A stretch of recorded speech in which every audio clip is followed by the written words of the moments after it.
이 유명한 로고 알고 계시죠? 애플 회사 로고입니다. 제가 맨 처음에 실리콘밸리에 왔을 때 정말 많은 사람들이 애플 컴퓨터, 맥을 사용을 하고 애플 핸드폰, 아이폰을 사용하고 있어서 정말 놀랐었어요. 미국은 다양성을 추구한다며 근데 왜 사람들이 다 똑같은 거 써? 싶었거든요. 그리고 제 주변 환경이 다 맥이랑 아이폰을 사용하다 보니까 저도 울며 겨자 먹기로 여기에 익숙해져야만 했었습니다. 회사에서 제공하는 컴퓨터도 맥, 앞에 있는 애는 디자이너라서 맥, 뒤에 있는 애는 개발자라서 맥, 동료들도 다 맥을 사용을 하고 무엇보다 저는 한국에서 윈도우만 쓰다 왔는데 맥에 익숙해지는데 고생 좀 했던 기억이 있습니다. 오늘은 세계에서 가장 큰 회사 애플에 대해서 설명드리려고 해요. 애플, 뭐 하는 회사고 대체 왜 유명한 걸까요?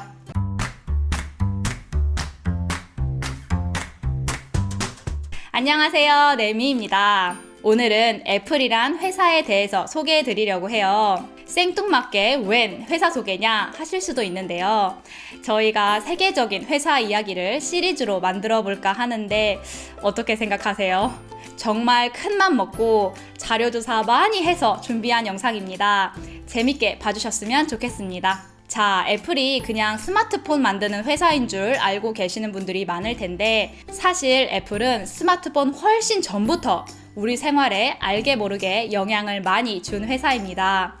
그리고 많은 동경과 더불어 시기와 질투의 대상이기도 하고요.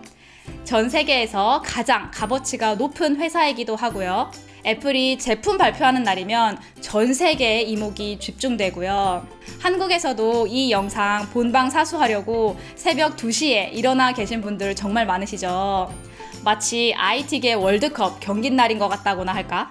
어쨌든 저는 오늘 애플에 대한 흥미로운 사실과 아이폰을 비롯한 여러 애플 제품들이 어떤 매력이 있는지, 대체 왜 사람들이 애플 한번 쓰면 다른 거는 불편하다고 하는 건지 전해드리려고 합니다. 그리고 무엇보다 왜 우리가 굳이 이 애플이란 회사를 알아야 하는지도 전해드리겠습니다. 엄마 내가 알려줄게 채널에서는 부모님들께 복잡하고 긴 상식들을 간단하고 쉽게 전해드리고 있습니다. 구독, 좋아요, 알람 부탁드리고요. 주변 분들께 추천도 많이 해주세요. 자, 제일 먼저 애플은 컴퓨터와 스마트폰을 만드는 IT 회사입니다. 네, 핸드폰뿐만 아니라 컴퓨터도 만들어요. 얼마나 팔리는지 한번 볼까요? 자, 올해 1분기 스마트폰 시장 점유율입니다. 어느 회사가 얼마나 많이 팔았나 예요. 삼성이 1위, 그 다음으로 화웨이, 애플, 샤오미, 오포 이렇게 보이고요. 그 외 나머지 회사들은 모두 합쳐서 36%고요. 여기에 3위에 애플이 보이죠. 14%네요. 전 세계 스마트폰 7대 중에서 한 대가 애플이란 뜻이에요. 다음으로 컴퓨터입니다. 1위 레노버, HP, 델, 애플 등등이 보이죠. 여기서는 애플이 여기에 있네요. 7%. 그렇다면 세계 컴퓨터 14대 중 한 개가 애플 컴퓨터라는 얘기입니다. 자, 애플 뭐 많이 팔리는 것 같기는 한데 14대 중에 한 대 팔리는 거면 그렇게까지 막 대단해서 막 우와 시장을 지배하고 있군 정도까지는 아니잖아요. 스마트폰은 삼성이나 화웨이가 애플보다 더 많이 팔고 컴퓨터는 레노버나 HP, 델이 애플보다 더 많이 파니까. 근데 이 각 회사들의 값어치, 즉 시가총액을 보면 재밌는 걸 발견할 수가 있어요. 먼저 스마트폰 회사 삼성전자 시가총액 390조 원 보겠습니다. 달러로 바꾸면 3,520억 달러에다가 다른 스마트폰 회사들을 좀 더해 볼게요. 화웨이, 샤오미, BBK 등등 다른 회사들까지 합치면 한 700조 원 정도 되고요. 여기다가 컴퓨터 회사들 값어치도 합쳐볼게요. 델, HP, 레노버 등등 컴퓨터 회사들 값어치도 합쳤을 때입니다. 이 많은 회사들의 값어치를 합쳤을 때 이 정도인데 애플은 딱 회사 값어치가 2조 1000억 달러, 하나로 바꾸면 2400조 원 정도 된대요. 뭐 말도 안 되지 않나요? 스마트폰 만드는 회사들이랑 컴퓨터 만드는 회사들을 합친 거는 턱도 없이 부족하니까 안드로이드를 만든 구글 값어치까지 더해볼게요. 그래도 애플에 비하면 약간 부족하네요. 도대체 이게 어떻게 가능한 걸까요? 이게 약간 무슨 느낌이냐면 반찬이 막 여러 개 포함되어 있는 백반 세트를 여기에서는 10,000원에 팔고 있는데 그 바로 옆에 반찬 가게에서는 반찬 하나가 막 50,000원인 느낌? 백반 세트 100개를 팔아도 반찬 20개 판 거랑 수익이 같은 거예요. 근데 심지어 그 반찬이 잘 팔려. 좀 그런 느낌이에요. 이유야 다양하겠지만 대체 왜 이렇게 많은 사람들이 애플을 사용하는 걸까요?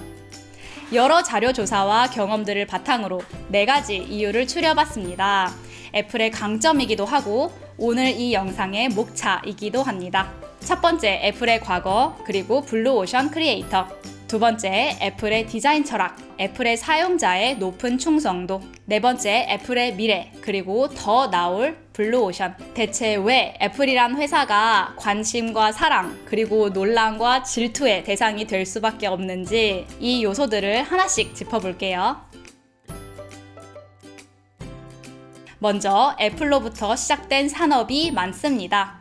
뭔 소리냐?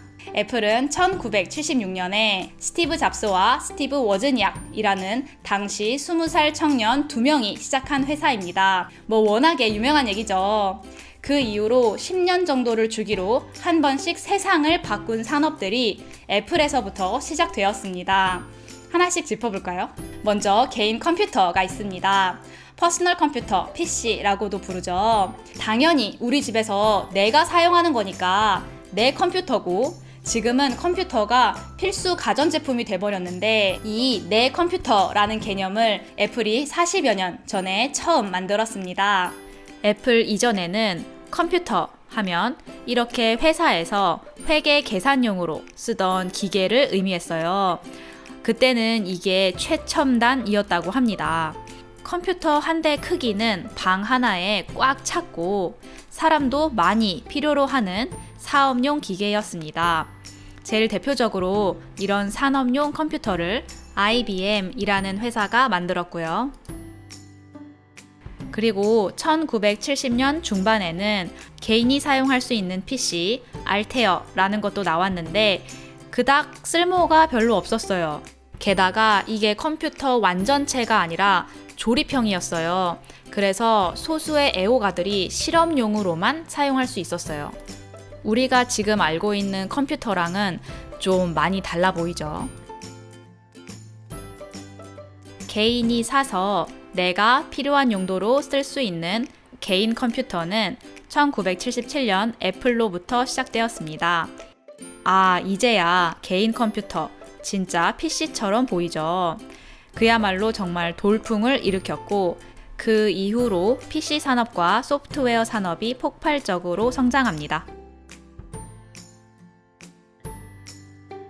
몇 년 후에 IBM이 PC 시장에 뛰어들면서 우리가 지금 알고 있는 컴퓨터 시장이 시작됩니다.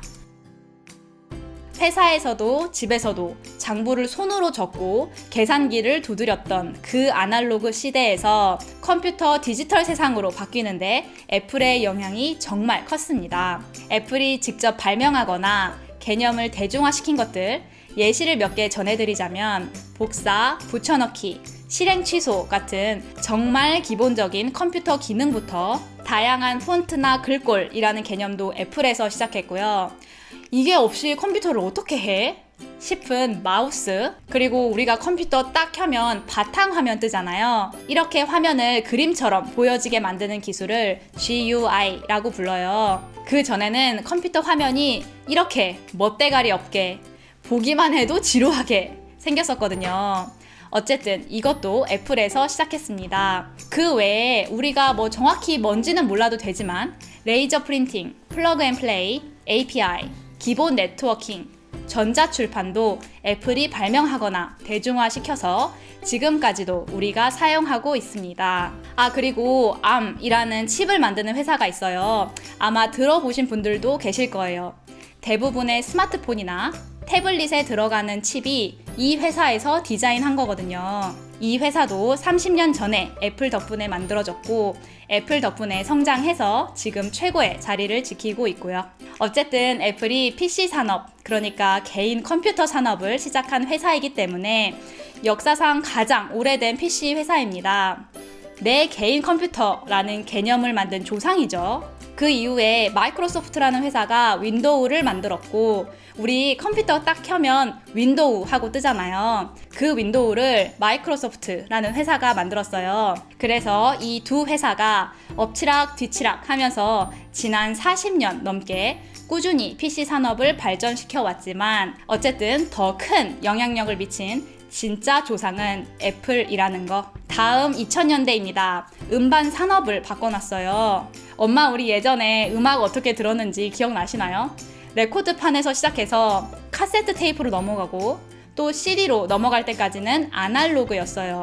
가수가 음반을 내면 사람들이 CD던 테이프던 사서 들었잖아요. 근데 그게 90년대부터 디지털로 빠르게 바뀌면서 그 누구도 이 큰 변화에 적응하고 있지 못했어요. 난 지금까지 CD로 음악을 들어왔는데 이제 MP3라는 걸로 노래를 들으래. 저도 그때 초등학생이었는데 그 어린 마음에 너무 충격적이었어요. 이 손바닥만한 기계 안에 음악이 몇십 개가 어떻게 들어가지? 하고. 근데 회사들은 또 어땠겠어요?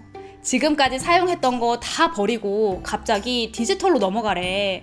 이제 MP3로 음악을 사서 들어야 된대. 당연히 뒤집어졌겠죠. 그 누구도 디지털 음악 산업에 적응하지 못하고 불법 음반 판매 때문에 음반 산업이 휘청할 때 애플이 아이팟과 아이튠즈를 출시합니다.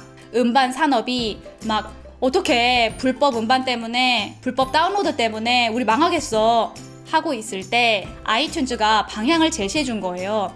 이 방법으로 살아남으시오 하고 그 결과 2000년대 말에는 미국 내 MP3 시장의 80%를 아이팟이 장식했고 디지털 음반 매출의 90% 이상을 아이튠즈에서 팔았어요. 대부분 사람들이 애플을 통해서 음악을 사고 애플 MP3를 통해서 음악을 들었다는 얘기예요. 음악뿐 아니라 영화도 마찬가지예요. DVD나 CD로 보던 영화를 이제 디지털로 구매를 해서 집에서 볼 수 있게 됐는데 이런 홈 비디오 판매도 애플 아이튠즈에서 주로 이루어졌고요. 유럽과 일본에서도 마찬가지로 시장을 완전히 장악했습니다. 난 들어본 적이 없는데? 하시는 분들이 많으실 것 같아요. 그때가 시기적으로 애플이 한국에서 정식적으로 출시되기 전이라서 생소하실 수 있다고 합니다. 자, 그 다음 아주 제일 하이라이트죠. 2007년 애플이 처음으로 아이폰이라는 걸 출시하면서 핸드폰이라는 관념을 스마트폰으로 바꿔 놓았습니다. 엄마 아빠 그거 기억나세요? 왜 우리 전화 문자만 되던 2G 핸드폰 잘 쓰고 있었는데 갑자기 터치 스크린 폰이 나온 그날 어떻게 핸드폰에 자판이 없어? 하던 시절 기억나시죠? 제가 그랬거든요. 왜 핸드폰에 자판이 없어? 근데 터치스크린은 빙산의 일각에 불과했고 핸드폰이 뭘 할 수 있나? 라는 관념 자체를 아이폰이 바꿔놓았습니다. 아이폰 이전에는 핸드폰이란 그냥 전화하고 문자하고가 끝이었는데 아이폰부터는 전화도 하고 사진도 찍고 음악도 듣고 영화도 보고 게임도 하고 인터넷도 되고 핸드폰이라는 관념을 바꾸면서 스마트폰의 세상이 시작됩니다. 이게 지금은 되게 당연한 것 같지만 그 당시만 하더라도 말도 안 되는 혁신이었죠.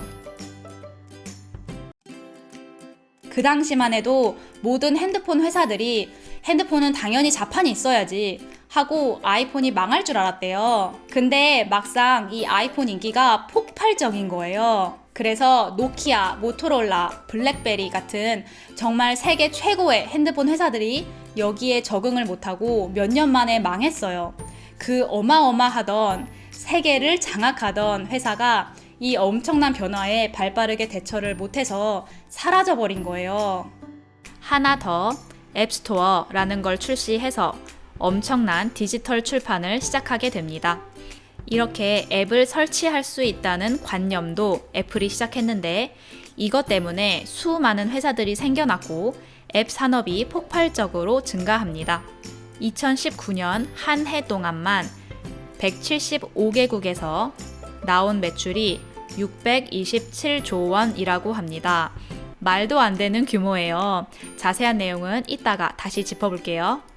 결국은 얼마 후에 안드로이드도 아이폰 스타일로 바뀌면서 지금 우리가 알고 있는 아이폰 안드로이드 체제가 생깁니다. 참 대단하긴 대단해요. 한 회사가 이 많은 걸 시작하고 일궈낸 거잖아요. 애플이 싫던 좋던 인정할 건 인정.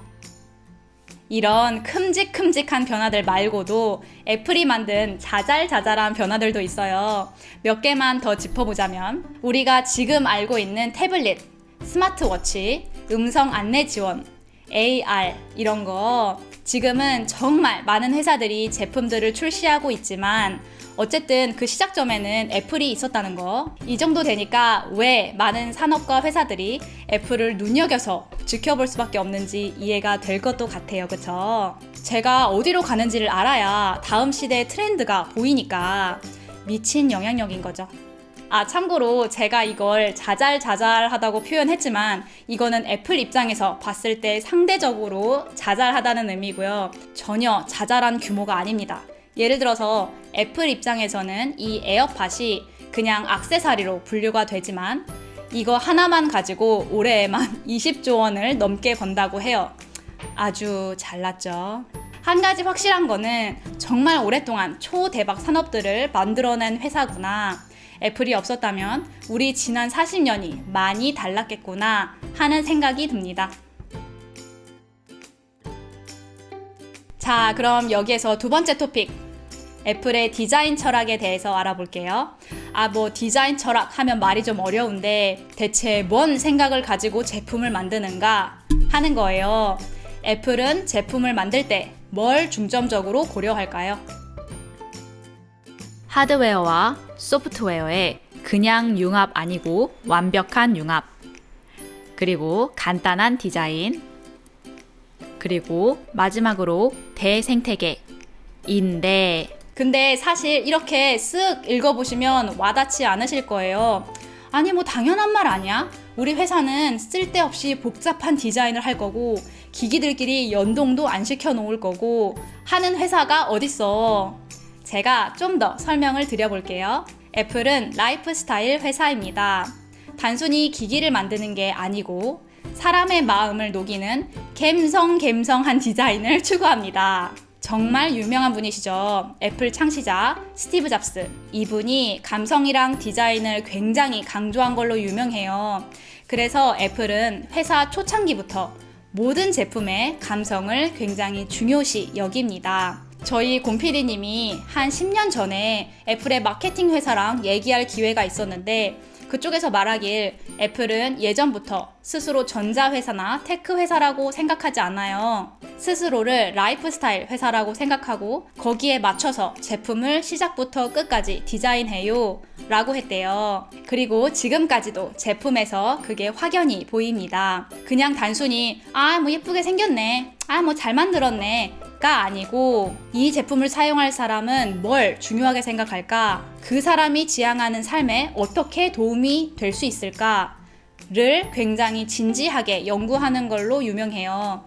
그 결과 애플 제품들은 디자인도 기능도 대부분 굉장히 실용적이고 한번 익숙해지면 굉장히 간편하게 되어 있어요. 물론 당연히 사람마다 다르게 느낄 수도 있고 애플에서 시도한 모든 제품들이 완벽하지 않고 실수도 종종 있지만 대체적으로 굉장히 많은 고민 후에 디자인과 기능이 만들어지는 걸로 유명합니다. 장인 정신이 좀 녹아들었다고나 할까요? 그리고 제품 외에 환경보호, 건강관리, 개인정보보호 같은 사안들에 대해서 그걸 좀 오버스러울 정도로 꾸준히 조사하고 개선하려는 다양한 시도를 합니다. 왜냐면 고객들의 라이프 스타일을 개선시키고 싶으니까. 특히 개인정보보호 관련해서는 애플이 아주 그냥 확 막아놔서 개인정보를 빼내거나 해킹하기가 윈도우나 안드로이드에 비해서 월등히 어렵다고 알려져 있죠. 그래서 오히려 해킹이 어렵고 내 개인 정보가 보호된다 라는 것 때문에 애플 제품만을 사용하는 분들도 굉장히 많으시고요. 다음으로 애플 제품은 그냥 돌아야 됩니다. It just works. 사용자가 막 뚝딱뚝딱 하다가 고객센터에 전화해서 이거 왜 안 돼요? 하는 거 안 해도 그냥 잘 돌아야 한다 예요. 다른 회사 제품들에 비해서 훨씬 간편함에 충실합니다. 아, 이거 진짜 좋죠. 내가 내 돈 주고 컴퓨터 샀는데 왜 뭐 하나 설치하려고 하면 그 고생을 또 내가 해야 되는데, 세상에는 두 종류의 사람들이 있죠. 새로운 컴퓨터나 핸드폰을 샀을 때 내가 나만의 컴퓨터를 내 취향대로 일구어내겠어 하면서 컴퓨터를 직접 조립하고 설정 직접 바꾸고 하는 분들이 계시고, 내 일도 바빠 죽겠는데 무슨 설정을 바꿔, 기기는 내 일을 하는데 보조적인 역할일 뿐이야 하는 분들이 계시죠. 저는 후자예요. 저는 뭐 사면 이렇게 전원 버튼만 누르고 싶어요. 저 같은 사람들을 위해 애플은 간편함을 추구합니다. 애플은 꼭 필요한 정보를 최소한으로 줄여서 사용자한테 물어봅니다. 너무 많은 선택권을 구구절절히 물어보지 않아요. 사실 같은 이유 때문에 내 기기를 내 입맛대로 조리하고 싶어하는 분들은 애플을 싫어하는 분들도 많이 계세요. 나는 내 핸드폰을 직접 설정하고 조립하고 싶은데 애플은 그런 선택권을 많이 안 주니까, 애플의 모든 제품들은 그냥 돌아야 된다 라는 철학으로 만들어지기 때문에 핸드폰도 컴퓨터도 복잡하지 않게 저절로 되는 것이 보통입니다.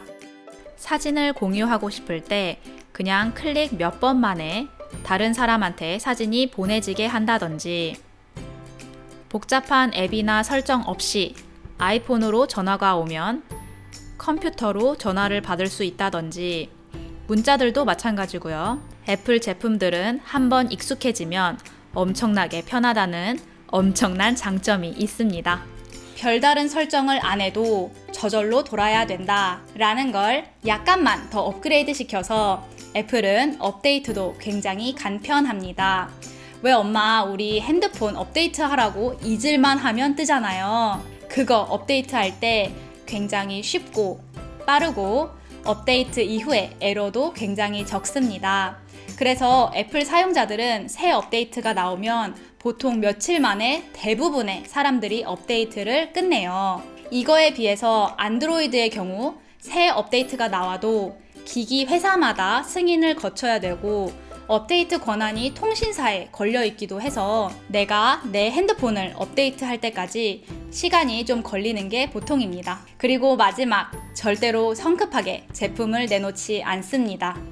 아까 잠깐 말씀드린 장인 정신이 여기서 보여요. 이 제품이 어떻게 쓰이고 어떤 과정을 거쳐서 어떻게 발전할 수 있을지 전체적인 그림이 구체적으로 그려지지 않으면 제품을 성급히 출시하지 않습니다. 죽어라 연구하고 조사하고 오케이 이거 만들자 하면 좀 집중 투자하는 그런 스타일이에요. 보통 회사의 경우 일단 빨리 제품을 출시하고 잘 팔리면 조금씩 업그레이드해서 또 팔고 하는 게 보통이에요. 당연히 시장에 제품을 내놔야 시장 조사를 정확히 할 수 있고 그 중에서 살아남는 거를 집중해서 팔고 싶으니까. 그에 반해서 애플은 제품 디자인에서부터 어떻게 쓰이는가까지 확실하게 결정이 나기까지 정말 오랜 시간 동안 연구를 합니다. 그래서 뭐 연구만 10년 넘게 걸린 제품도 많다고 합니다. 그리고 그동안 모든 사안은 비밀로 하고, 물론 이것도 회사가 돈이 많으니까 가능한 거겠죠.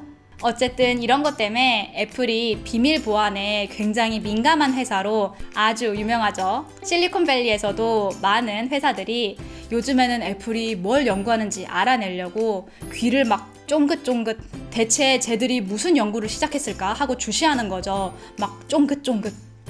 어쨌든 이런 장인 정신과 디자인 철학 덕분에 애플만의 강점들이 많습니다. 간단하게 빨리 나열해보면 애플 생태계입니다. 애플 기기들은 서로 연결되어 있다는 걸 의미해요. 내가 아이폰에서 구매한 앱, 내 아이패드에서 사용할 수가 있고, 내가 음악이나 영화를 사면 내 다른 애플 기기에서도 볼 수 있고, 문자를 아이폰 뿐만 아니라 컴퓨터에서도 주고받을 수가 있고 등등 애플 기기들은 서로 거미줄 같이 연결이 되어 있습니다. 이러다 보니까 애플 제품을 사용하던 분들은 계속 애플을 사용하게 돼요. 왜냐면 내 다른 제품들이 이미 다 애플 생태계로 연결이 되어 있으니까 사용법이 쉽습니다. 아까도 말씀드렸지만 애플은 복잡한 디자인을 싫어합니다. 그러다 보니까 좀 더 실용적이고 쉬운 디자인을 지향합니다. 제일 간단한 예로 애플 이어폰. 딱 처음에 사서 상자 열면 저절로 근처에 있는 아이폰이랑 연결을 해줘요. 이 핸드폰이랑 이 이어폰을 연결하시겠습니까? 하고 물어봐요. 처음으로 사용하더라도 사용법이 아주 간단하고 쉽다는 것도 아주 큰 장점입니다. 에어드롭이라는 기능이 있어요. 이거 제가 개인적으로 제일 좋아하는 기능인데요. 애플 제품들은 서로 사진이던 문서던 주고받는 것이 굉장히 쉽습니다. 예를 들어서 내가 핸드폰으로 보고 있는 영상을 TV에서 켤 수가 있고, 내가 친구랑 찍은 사진이나 파일 같은 거 굳이 카톡을 열고 파일을 첨부해서 보낼 필요 없이 클릭 하면 바로 보낼 수가 있어요. 애플 제품들은 서로 파일 공유가 굉장히 쉽습니다. 제가 기회가 되면 다른 영상에서 직접 보여드릴게요. 네 번째, 오랜 기간 사용 가능합니다. 보통 새 iOS, 그러니까 새로운 업데이트가 나오면 7년에서 8년 정도 된 옛날 핸드폰들도 업데이트가 가능해요. 왜 우리 어떤 핸드폰들은 막 2년 지나면 이제 업데이트 안 됩니다 하는 경우도 많잖아요. 근데 애플은 최대한 많은 고객에게 업데이트를 제공해 줍니다. 컴퓨터도 마찬가지예요.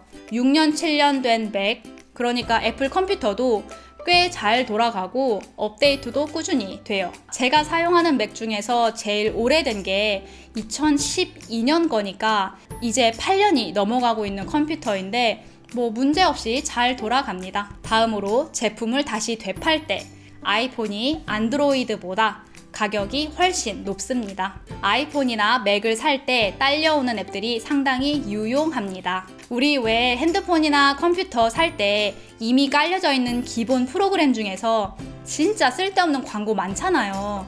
진짜 짜증나죠. 그런데 애플은 음악을 쉽게 만들 수 있는 앱, 영상을 편집할 수 있는 앱, 문서나 PPT를 작성할 수 있는 앱 등등 기본 앱들이 굉장히 쓸모 있어요. 다음으로 아이폰이나 맥을 사용하시면 다른 회사들보다 월등하게 개인정보가 보호됩니다. 애플은 기기와 서비스로 돈을 버는 회사이기 때문에 사람들의 개인정보를 모으지도 않고 팔지도 않습니다. 그리고 가족 공유라는 게 있는데요. 가족으로 묶인 사람들은 구매한 모든 영화나 음악, 문서, 사진, 앱 등을 서로 공유할 수 있습니다. 자, 다음으로 애플의 사용자 충성도.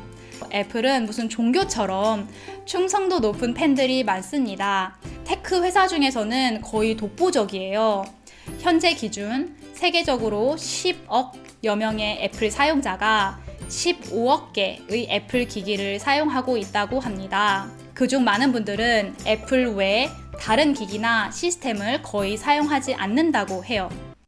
지금은 온라인 예약제로 바뀌었지만 늘 새 아이폰이 나올 때면 전 세계적으로 엄청난 인파가 몰려서 정말 많은 사람들이 짧게는 몇 시간, 길게는 밤새도록 줄을 서 있는 게 보통이었어요. 그리고 처음으로 기기를 구매한 사람은 뉴스 인터뷰 같은 데 나와서 막 자랑하고 막 그랬어요. 말씀드린 것처럼 한번 애플 제품을 사용하기 시작하면 다른 애플 제품들이랑 연동해서 편한 게 너무 많아요. 내 컴퓨터, 노트북, 핸드폰, 시계 등등 이미 연결이 다 돼 있는데 굳이 다른 제품을 사면 번거롭잖아요. 게다가 해킹이나 개인정보 유출도 적다고 하니 회사에 대한 믿음도 커진 거고요. 그래서 애플 쓰면 난 내 인생 바빠 죽겠는데 적어도 기계를 배우거나 개인정보 새어나갈 걱정은 안 해도 되네 하는 강한 믿음이 생긴 거고, 그래서 애플 사용자가 안드로이드나 윈도우로 넘어가는 경우는 상대적으로 드뭅니다. 이렇게 애플 팬의 높은 충성도 덕분에 보이는 또 다른 현상은 매출입니다. 이거 제가 iOS와 안드로이드의 차이점이라는 영상에서도 설명드렸던 건데, 우리 핸드폰에 앱 설치할 때 애플폰은 앱스토어라는 곳에서 앱을 설치해야 되고요. 안드로이드폰은 플레이스토어라는 곳에서 앱을 설치해야 돼요. 이 두 스토어가 각각 다른 거예요. 그리고 이 두 스토어의 매출을 보면 아까 말씀드렸던 것처럼 세계적인 시장 점유율만 보면 안드로이드는 85%, 애플은 15% 정도 됩니다. 그리고 사용자들이 설치한 앱의 양을 보면 840억 대 300억이에요. 쉽게 말해서 애플 유저가 안드로이드 유저보다 앱을 2배 더 설치한다는 거예요. 그리고 그 앱을 통해서 들어오는 각각 스토어의 매출은 앱스토어가 2배가량 더 높아요. 다시 정리하면 아이폰 유저가 안드로이드 유저보다 평균 2배 더 앱을 다운로드하고 평균 10배 돈을 더 쓴다는 얘기예요. 그래서 그런지 여기 실리콘밸리는 물론이고 대부분의 앱 개발자나 회사들은 앱 출시할 때 애플의 앱스토어를 좀 더 중요시하는 게 보통이에요. 왜냐하면 앱스토어에서 돈이 더 잘 벌리니까. 예를 들어서 앱스토어랑 플레이스토어 중에서 하나에만 앱을 출시할 수 있다 라고 하면 앱스토어를 선택하는 경우가 대부분입니다. 플레이스토어 출시를 잠시 뒤로 미루는 거죠. 또는 반대로 아직 앱이 테스트 단계라서 시장 조사 겸 일단은 출시해보고 싶다 할 때 플레이스토어에서 먼저 출시하는 경우도 있습니다. 앱스토어에서 망치면 타격이 좀 크니까. 그리고 이후에 앱이 완성이 되면 그제야 앱스토어에서 출시를 하는 거죠. 곰PD님이 일했던 여러 회사들에서도 다 그렇게 했다고 하네요. 물론 당연히 앱마다, 회사마다 그 결정은 다를 수 있습니다. 특히 한국의 경우 안드로이드 사용자가 대부분이기 때문에 당연히 안드로이드 버전을 우선순위로 둘 수도 있고요. 다만 세계적인 흐름을 봤을 때 앱스토어 출시가 우선인 경우가 대부분이라는 거. 다음으로 애플의 미래, 그리고 더 나올 블루오션입니다. 애플이 지금까지, 그리고 지금 이 순간에도 활약이 너무 화려하니까 미래에도 애플이 트렌드를 결정할 거라는 기대치가 당연히 높았겠죠. 애플이 현재 무슨 연구들을 하고 있는지, 미래 트렌드로 뭘 밀고 있는지 한번 알아볼게요. 아까는 무슨 애플이 엄청 기밀에 민감하다며 너가 그걸 어떻게 알아? 하실 수도 있는데 아까 우리 기억나시나요? 그 귀 쫑긋쫑긋 하던 회사들? 걔네들이 여기에서 정보 이만큼 캐고 저기에서 정보 이만큼 캐고 해서 퍼즐 조각 모으듯이 해서 완성된 예측입니다. 아마 주식에 관심 있는 분들은 특히 흥미로우실 것 같아요. 자, 아까 보여드렸던 자료에다가 조금만 더 더할 게 있어요. 이 통계 기억나시나요? 아까 애플이 전 세계 스마트폰 시장의 14%를 차지한다고 했었죠. 근데 그거는 모든 스마트폰을 말할 때의 경우고요. 가격이 높은 $400 이상의 프리미엄 스마트폰만 따진다면 세계의 거의 60%가 애플폰입니다. 또 버는 돈만 봤을 때도 애플이 66%의 이윤을 가져갑니다. 다시 말하면 애플 혼자 번 돈이 다른 회사들 다 합쳤을 때보다 더 높다는 얘기예요. 이유야 어찌됐건 이렇게 치열한 핸드폰 산업에서 이만큼의 브랜드 가치를 이뤘다는 건 정말 대단한 일이에요. 실리콘밸리에서 흔히 하는 말이 있습니다. 뭔가가 대규모 산업으로 성장해서 히트를 치려면 애플이 그 시장을 만들어야 된다고. 아주 극적인 예가 바로 구글 글래스와 마이크로소프트의 홀로렌즈예요. 애플이 요즘에 이런 걸 연구한대 라는 루머가 퍼져요. 그러면 다른 회사들이 그거 우리도 만들 수 있는데? 애플보다 빨리 출시하자 해서 제품을 출시해요. 근데 당연히 이 신제품을 연구하고 개발한 기간이 충분치 않으니까 약간 뭔가 부족해요. 그래서 트렌드가 되지 못하고 좀 흐지부지 돼요. 비슷하게 현재 여러 회사가 다양한 VR, AR 제품을 출시하고 있는데 은연중에 전문가들은 애플이 AR 안경을 내놓아야만 그 산업이 본격적으로 형성될 거라고 예측해요. 이제 곧 애플 글래스가 나온다는 루머가 있거든요. 과연 이번에도 일으킬까요? AR 산업을? 애플이? 두두둥. 또 하나 있어요. 지금까지 컴퓨터에 들어가는 칩은 인텔과 AMD에서 대부분 만들고 핸드폰이나 태블릿에 들어가는 칩은 ARM이라는 회사의 디자인을 사용해서 다양한 회사들이 만들어 왔습니다. 그리고 이 컴퓨터 칩에 관련해서는 인텔이 너무 압도적으로 1위고 애플에서도 컴퓨터 만들 때 당연히 인텔 칩을 사용해 왔는데 애플이 이제 우리 컴퓨터들 인텔 칩 거 안 쓰고 ARM 기술로 우리가 직접 만들어서 쓸 거야 라고 발표를 한 거예요. 컴퓨터 칩 산업이 뒤집어졌죠. 애플이 이제 인텔 거 안 쓴다고? 그럼 다른 회사들도 애플 따라서 이쪽으로 넘어가겠네. 이렇게 되면 얘가 1위에서 내려오겠는데? 이렇게 된 거예요. 그리고 대표적으로 이득을 볼 수 있는 회사들이 퀄컴과 삼성, 엔비디아입니다. 안 그래도 얼마 전에 삼성이 비메모리에 크게 집중 투자하겠다고 발표했죠. 인텔과 AMD 시장이 무너지면 이 절호의 기회를 잡아야 하니까. 자, 오늘은 세계적인 회사 시리즈 첫 번째 애플에 대해서 전해드렸습니다. 좀 어떠셨나요? 너무 길었나요? 네, 저도 죽는 줄 알았어요. 애플을 사용하시던 안드로이드를 사용하시던 애플 팬이시던 아니면 애플의 안티 팬이시던 지금 이 시대의 가장 큰 회사에 대해서 알고 계시면 좋을 것 같아서 이렇게 준비해 왔습니다. 저도 덕분에 많이 배웠고요. 세계적인 회사들의 성장 스토리나 배경을 알면 참 배우는 것도 많고 느끼는 점도 많은 것 같아요. 흥미롭게 시청해 주셨길 바라며 저는 다음에 궁금한 거 가지고 또 올게요. 안녕! 엄마 내가 알려줄게 채널에서는 부모님들께 복잡하고 긴 상식들을 간단하고 쉽게 풀어드리고 있습니다. 구독, 좋아요 꼭 눌러주시고 알람 설정 잊지 말아주세요. 궁금한 거 있으시면 댓글로 남겨주세요. 저도 열심히 공부해서 최대한 쉽게 설명해드리겠습니다. 감사합니다.